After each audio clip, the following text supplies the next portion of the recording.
Eles não são daqui. Não, de jeito nenhum. By no means.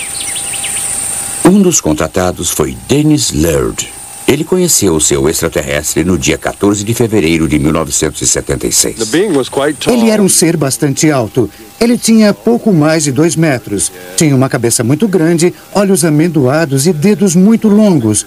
Seus dedos tinham entre 23 e 25 centímetros de comprimento. E ele tinha ombros muito largos. Ele era um cara muito largo para uma pessoa normal. Mas quando ele se virou para sair andando, percebi que tinha apenas 13 ou 15 centímetros de espessura. Corpos pequenos, cabeças grandes, esses caras não carregam caminhões para ganhar a vida. Eles se sentam na frente de um monitor e fazem trabalho de computador o dia todo.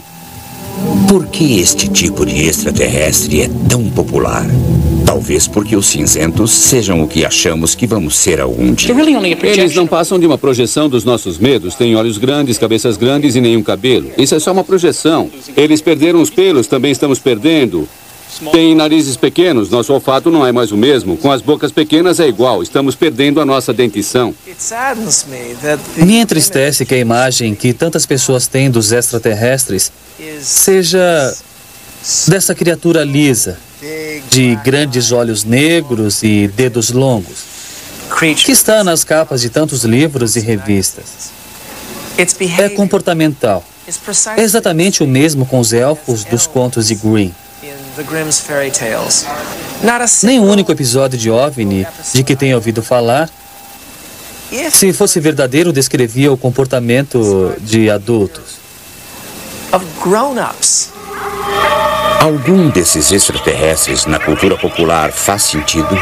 Não para o astrônomo Shostak. Os extraterrestres que vejo nos filmes são como os vegetais no inverno. Não há grande variedade deles.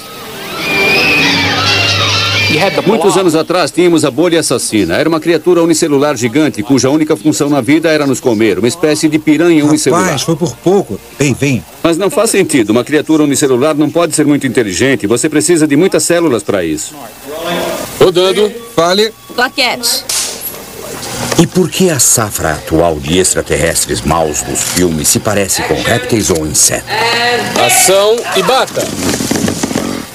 1 milhão de anos atrás, quando éramos menores, mais peludos e morávamos nas árvores, as cobras podiam subir e comer nossos filhotes. Então temos um medo natural de cobras, répteis e insetos. Hollywood sabe disso. E os extraterrestres tendem a ter essa aparência. Mas voltando ao mundo real, uma caçadora de extraterrestres não quer nem imaginar a cara da sua presa. Eu acho que não tenho muita poesia na minha alma. Apenas detectar o sinal é desafio suficiente para mim. E pouco me importa a aparência deles.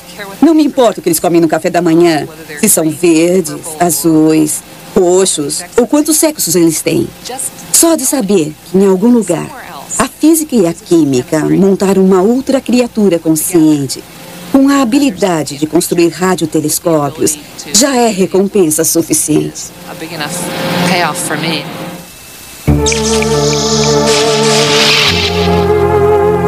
A que distância o telescópio Hubble pode enxergar no espaço?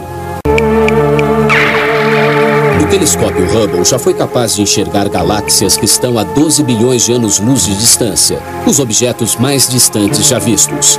E agora voltamos com a Semana da Invasão Extraterrestre.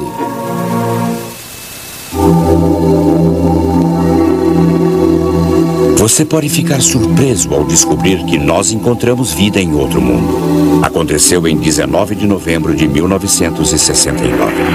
364B e prosseguindo a aterrissagem. Certo, entendido. A missão Apollo 12. A Apollo 12 alunizou perto da cratera Surveyor, que recebeu esse nome por causa da aeronave Surveyor, a aeronave robô que descera lá quase 2 anos antes. Os astronautas foram capazes de alunizar a pouca distância da nave espacial Surveyor, coletar alguns pedaços dela e trazê-los de volta à Terra. E quando os exobiólogos examinaram a câmera da Surveyor, havia streptococcus dentro dela. Não eram bactérias lunares. A aeronave tinha sido mal esterilizada. As bactérias tinham sido levadas até a Lua e sobrevivido lá. And they had survived there. Quando os pesquisadores alimentaram as bactérias, elas imediatamente começaram a se reproduzir. Elas tinham sobrevivido ao congelamento e ao vácuo na Lua. O caso é que estamos apenas começando a descobrir o quanto as coisas vivas podem ser resistentes e adaptáveis. Foram encontrados líquens nas rochas da Antártida. Os bizarros vestimentífera aglomeram-se em torno de fontes hidrotermais no fundo do oceano. Foram encontradas bactérias mastigando rochas a 8 quilômetros da superfície. Na Terra, apenas na última década, descobrimos que existe toda uma biosfera de micro-organismos que vivem na superfície. De fato, massa dessa biosfera pode até ter excedido a massa de toda a biosfera da superfície que vemos todos os dias. E depois existe a rocha marciana. Pesquisadores na Antártida encontraram um meteorito que tinha sido expelido de Marte bilhões de anos atrás por uma explosão colossal. A rocha chegou às manchetes em 1996, quando se descobriu que ela continha sinais químicos de vida em minúsculas estruturas que se pareciam com bactérias fossilizadas.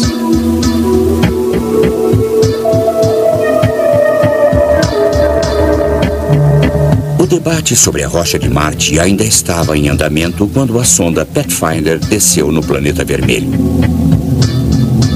O pequeno robô rolou sobre algumas rochas e descobriu que um dia elas já estiveram sob a água. Toda esta planície já esteve coberta por um mar do tamanho dos Grandes Lagos.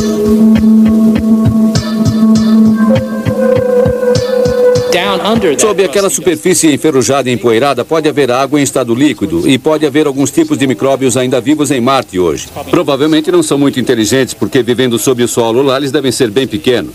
Pequenos o bastante para pegar carona em rochas, fazendo a viagem entre Marte e a Terra.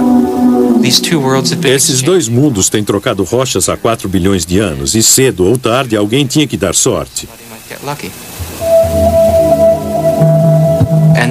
E depois você tem que perguntar se a vida na Terra teve origem mais ou menos na mesma época em que Marte tinha água em estado líquido fluindo sobre a sua superfície.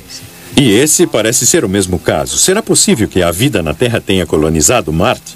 Pode ter acontecido o contrário. Não está fora do rol de possibilidades que os nossos ancestrais tenham se originado em Marte e tenham sido carregados para cá por meteoritos marcianos para um lugar onde o ambiente fosse ficar estável por muito mais tempo.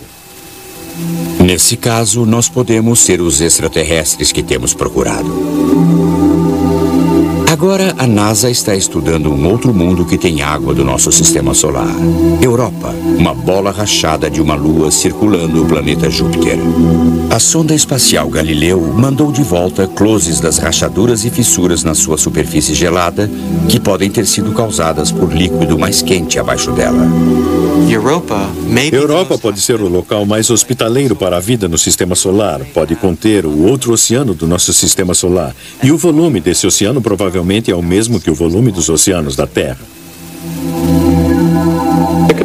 Pode haver vida lá que possivelmente teve bilhões de anos para evoluir. Temos vida bastante inteligente nos nossos oceanos. Pense nos golfinhos, nas baleias, nos polvos e lulas. Também são bastante inteligentes. Mas veja bem, eles não constroem ferramentas, eles não construíram rádios transmissores. Mas é concebível que haja alguma vida relativamente inteligente naqueles mares escuros de Europa.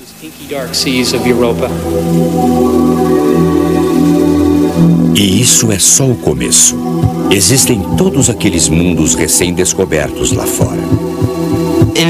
Além do nosso próprio sistema solar, descobrimos que os planetas são comuns na nossa galáxia.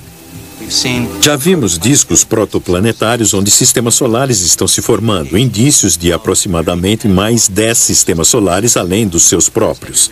E existe todo motivo para esperarmos que haja mais. Tudo isso só foi relacionado nos últimos 10 ou 15 anos e, é claro, está tendo um impacto sobre a maneira de pensarmos as explorações adicionais.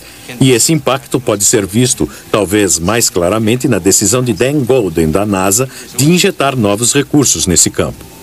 A única coisa que a NASA não está fazendo é participar da busca por inteligência extraterrestre via rádio.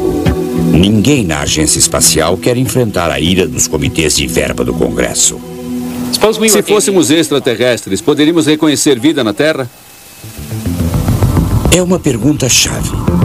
Como se procura uma civilização extraterrestre? Como um extraterrestre faria para nos encontrar? A observação visual não funcionaria muito bem.